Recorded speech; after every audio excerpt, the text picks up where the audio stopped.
আসলে তাকদীরে বিশ্বাস একদিকে যেমন আমরা গুরুত্ব বুঝতে পারি না, আরেকদিকে এটা নিয়ে অনেক ভুল চিন্তা মানুষের ভিতরে আছে। ইসলামের তাকদীরে বিশ্বাস আর অন ইসলামী ভাগ্য দর্শন অনেক সময় এক করে ফেলি, খিচুড়ি করে গুলিয়ে ফেলা হয়। তাকদীর কথাটা কোরআনে বা কাদার, ইন্না কুল্লা শাইইন খালাকনাহু বিকাদার, আল্লাহ তাআলা প্রত্যেকটা জিনিস এটা নির্ধারিত নিয়মের সৃষ্টি করেছেন, পরিমাণে সৃষ্টি। তাকদীর অর্থ হলো ইমান বিল কাদারের অর্থ হলো যেটা বিশ্বাস করা আল্লাহ এই পৃথিবীর কোনো কিছুই অনিয়মে সৃষ্টি করেননি। চাঁদ, সূর্য, গ্রহ, নক্ষত্র, আমাদের সব কিছুই একটা নির্দিষ্ট নিয়মে তৈরি করেছেন। এই নিয়মে যেমন সূর্য ওঠা রয়েছে, এই নিয়মে যেন পানি উপরতে পড়া রয়েছে, এই নিয়মে বিষ খেলে মানুষ মারা যাবে রয়েছে, এসবই আল্লাহর তাকদীর।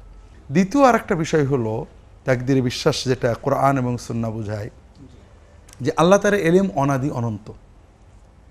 তিনি তার অনাদি অনন্ত এলেমে সৃষ্টির আগে থেকেই জানেন কখন, কবে, কখন কোন জিনিসটা দুনিয়াতে আসবে, কে কি করবে। আল্লাহ তাআলা প্রতিটি মানুষকে তার স্বাধীন ইচ্ছা শক্তি দিয়ে সৃষ্টি করেছেন, এটা কোরআন বলেছে, ওয়াহাদাইনাহুন নাজদাইন। কিন্তু মানুষ তার এই স্বাধীন ইচ্ছা ব্যবহার করে কি করবে এটাও আল্লাহ জানেন। যেমন আমরা সহজে বুঝতে পারি, আল্লাহ তাআলা আবু বকর এবং আবু লাহাবকে সৃষ্টি করেছেন। আল্লাহ তাআলা দুজনকেই স্বাধীন ইচ্ছা শক্তি দিয়েছিলেন। আল্লাহ তাআলা জানতেন যে আবু বকর তার স্বাধীন ইচ্ছা শক্তি ব্যবহার করে এইটা এইটা করবে, আবু লাহাব তার স্বাধীন ইচ্ছা শক্তি ব্যবহার করে এইটা এইটা করবে। আল্লাহ চাইলে তাদের এই ইচ্ছা নিয়ন্ত্রণ করে রবটের মতো তাদের ইচ্ছা ঘুরিয়ে তাদেরকে অন্যমুখী করতে পারতেন। তবে আল্লাহ তাআলা সাধারণত সেটা করেন না। আল্লাহ মানুষের স্বাধীন ইচ্ছায় হস্তক্ষেপ করেন না, তিনি জানেন।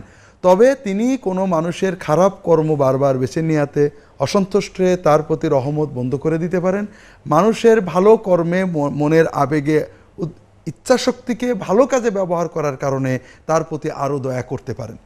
তবে সাধারণভাবে আল্লাহ তাআলা মানুষের ইচ্ছাশক্তিতে হস্তক্ষেপ করেন না। আল্লাহ সবাইকে ইচ্ছাশক্তি দিয়ে সৃষ্টি করেছেন, কিন্তু আল্লাহ তাআলা জানেন যে কে কিভাবে তার ইচ্ছাশক্তি ব্যবহার করবে। এই আল্লাহর অনাদি অনন্ত ইলম আল্লাহর কাছে রয়েছে। আল্লাহর লাউহে মাহফুজে কিছু ইলম লেখা আছে, আল্লাহ কোনোটা মোছেন কোনোটা রাখেন।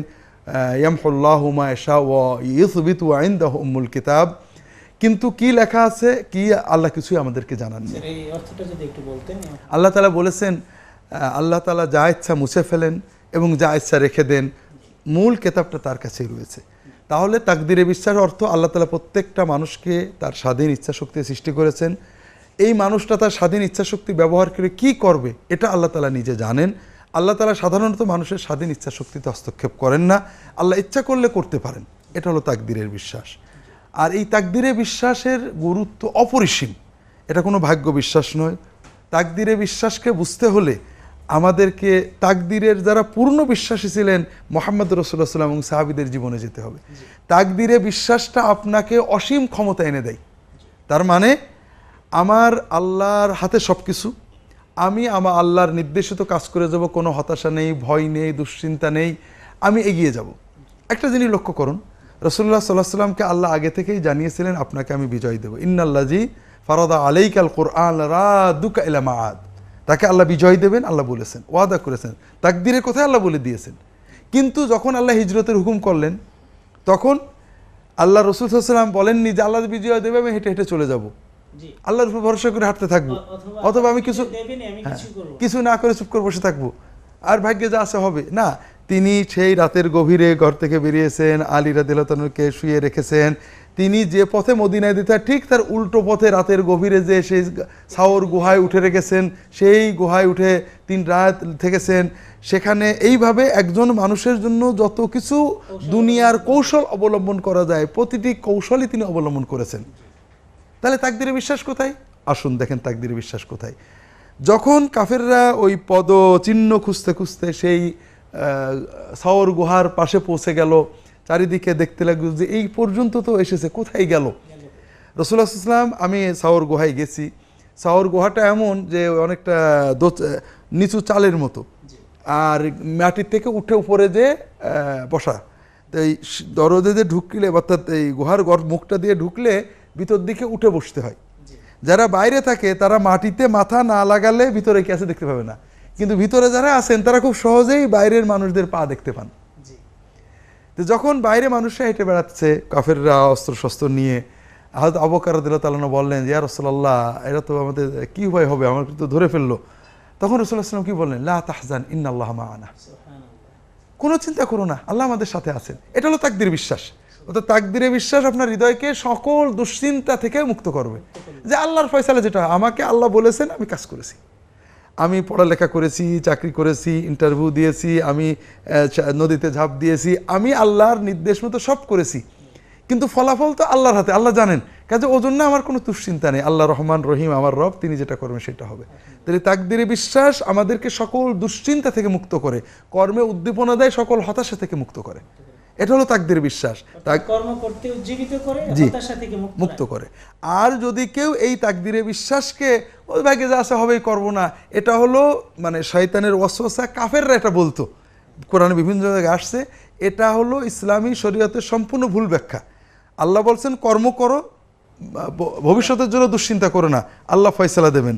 আর আমি বলছি কর্ম করব না, আল্লাহর হিসাব নেবো, আল্লাহ কি লেখলো আগে দেখে নি। এটা সম্পূর্ণ অনইসলামী চিন্তা। মানে মানুষকে পরিপূর্ণ মানুষ করতে, মানুষকে সকল বাঁধনমুক্ত হয়ে পরিপূর্ণ শক্তি অর্জন করার জন্য এটা সবচেয়ে বড় লম্বন।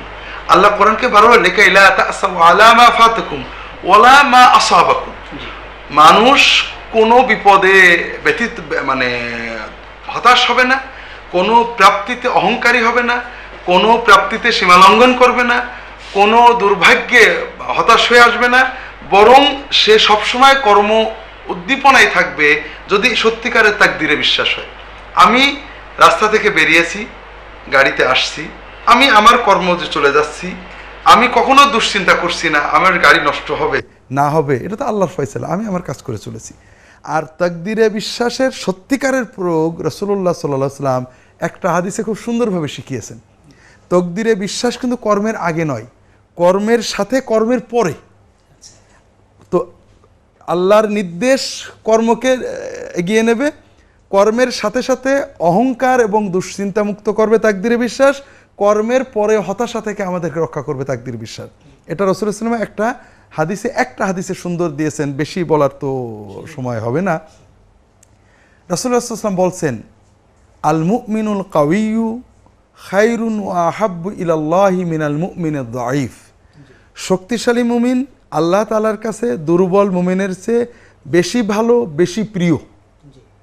লক্ষ্য করুন যে আল্লাহ রাসূল সাল্লাল্লাহু আলাইহি ওয়াসাল্লাম শক্তির কথা বলেছেন, শক্তির বিষয় ইমানের শক্তি, শরীরের শক্তি, মনের শক্তি, অর্থের শক্তি, টেকনোলজির শক্তি, যার শক্তি যত বেশি সে দুর্বলের চেয়ে আল্লাহর কাছে বেশি প্রিয় এবং বেশি ভালো।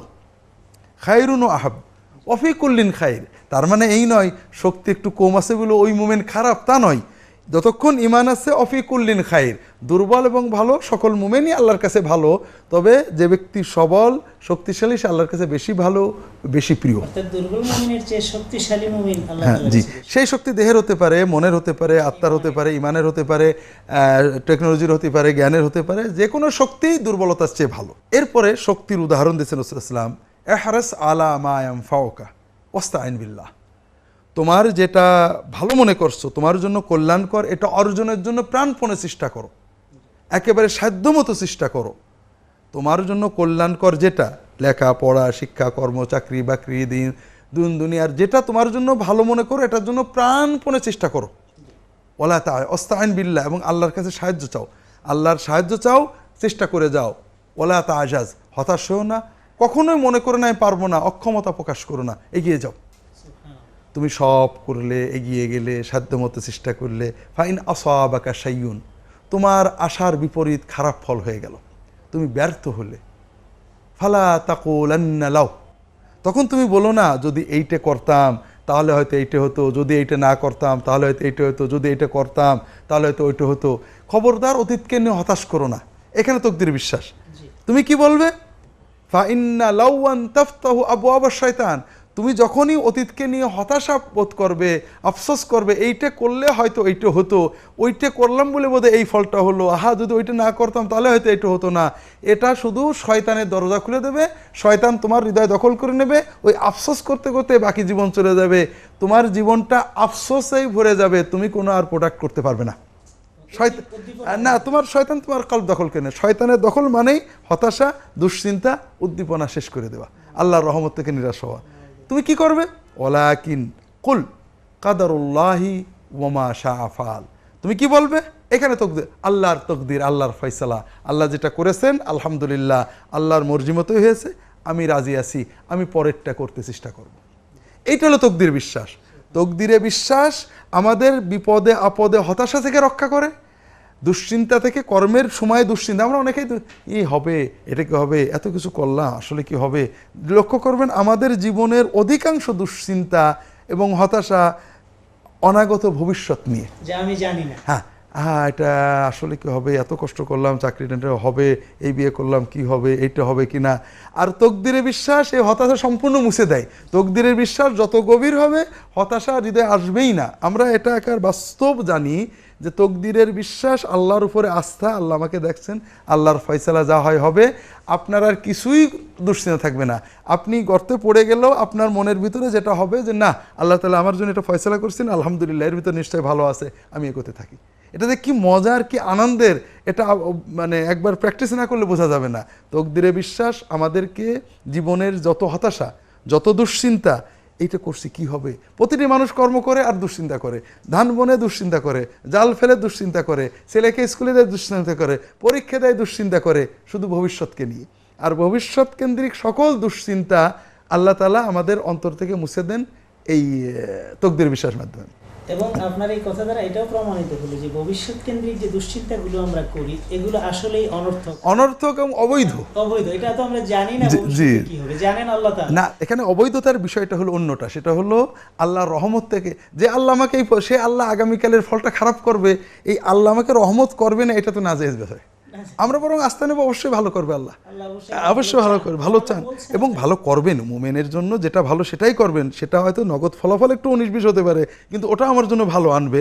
দ্বিতীয় আর একটা বিষয়, সেটা হলো তকদিরে বিশ্বাস যেমন আমাদেরকে হতাশা থেকে সম্পূর্ণ মুক্ত করে, আগত জন্য দুশ্চিন্তা মুক্ত করে, ফল ঘটে যাওয়ার পরে অতীতকে নিয়ে আফসোস থেকে মুক্ত করে, আবার যদি প্রাপ্তি হয় প্রাপ্তির অহংকার থেকে বাঁচাই। আমরা অনেক সময় আমাদের খুলিকাল ইনসানু আজুলান, হ্যাঁ, আর কি ইন্নাল ইনসানা খুলিকা হালুআন ইযা মাসসাহু শাররু জাজুআন ইযা মাসসাহুল খায়রু মানুআন। আমরা বিপদে পড়লে হতাশ হয়ে যায়, কি হলো, এটা হলো না, সেটা হলো।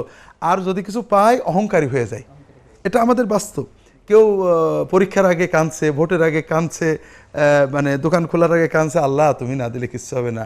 যেই ভোটে পাশ করে গেছে, যেই পরীক্ষায় পাশ করে, যেই চাকরি পেয়ে গেছে, আরে আমার যোগ্যতাতেই পাইছি, অহংকারী হয়ে যায়।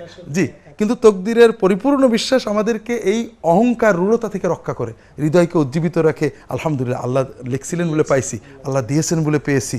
তো কাজেই মানুষের হৃদয়ের পরিপূর্ণ শান্তি, হতাশা দুশ্চিন্তা থেকে মুক্তি, অতীতকে নিয়ে হতাশা থেকে মুক্তি, ভবিষ্যৎ নিয়ে দুশ্চিন্তা মুক্তি, অহংকার থেকে মুক্তি। লেখাই লা তাসাউ আলা মা ফাতে ওয়ালা তাফরাহু বিমা আতাকুম। না আমরা অহংকারী হব, না আমরা দুশ্চিন্তা পড়ব। এই স্থিতিশীল হৃদয় অর্জন করতে আমাদেরকে তকদিরে বিশ্বাস সাহায্য করে। রাসূলুল্লাহ সাল্লাল্লাহু আলাইহি ওয়াসাল্লাম জীবনে যদি আমরা আলোচনা করি, ওহদের যুদ্ধে, বদরের যুদ্ধে, হিজরতের সময়ে, সকল কর্মে আমরা এটা বারবার এর নমুনা পাবো। জি জি, আপনি বলছিলেন স্যার যে কিছু সাহাবায়ে কেরামের জীবন থেকে আমরা এর কিছু নমুনা নিতে পারি। জি জি, আমাদের অল্প একটু সামান্য সময় আছে, আমাদের যদি দুই একটি উদাহরণ বলতেন যে সাহাবায়ে কেরাম কিভাবে তাকদীরে বিশ্বাস করে নব উদ্দীপনায় জীবন পরিচালনা করতেন, দুই একটি উদাহরণ দিবেন। রাসূলুল্লাহ সাল্লাল্লাহু আলাইহি ওয়াসাল্লামের জীবনে আমাদের জন্য সর্বোত্তম আদর্শ রয়েছে। রাসূলুল্লাহ সাল্লাল্লাহু আলাইহি ওয়াসাল্লামের জীবন দেখতে পাবো আমরা, জীবনে কখনো তিনি হতাশ হননি, কখনো হতাশ হননি। আসলে হতাশ হব কেন? আমি যদি বুঝি যে আমি আমার আল্লাহর নির্দেশ মতো কাজ করে চলেছি, ফয়সালা তো আল্লাহর হাতে। কাজে হতাশা, তিনি কোনো মানে অত্যাচার, সর্বোচ্চ যেটা করেছেন আল্লাহর কাছে সবর করেছেন, আল্লাহ তুমি যেটা চাও এটাতে আমি রাজি আছি, তবে তুমি যদি আমাকে এইটা দাও তাহলে ভালো হয়। কখনো হতাশ হননি। ওহদের যুদ্ধে, বদরের যুদ্ধে 300 সৈন্যকে নিয়ে 1000 সৈন্যের বিরুদ্ধে তারা আসছে মদিনা আক্রমণ করতে, মদিনার দ্বার প্রান্তে পৌঁছে গেছে। অনেকে মনে করে রাসূল সাল্লাল্লাহু আলাইহি ওয়াসাল্লাম মক্কা লোকদের যুদ্ধ করতে গেছিলেন, আর মক্কাবাসীরা মদিনার দ্বার প্রান্তে পৌঁছে গেছে যুদ্ধ করতে, মাত্র 300, ওদিকটা অনেক দূরে চলে এসেছে।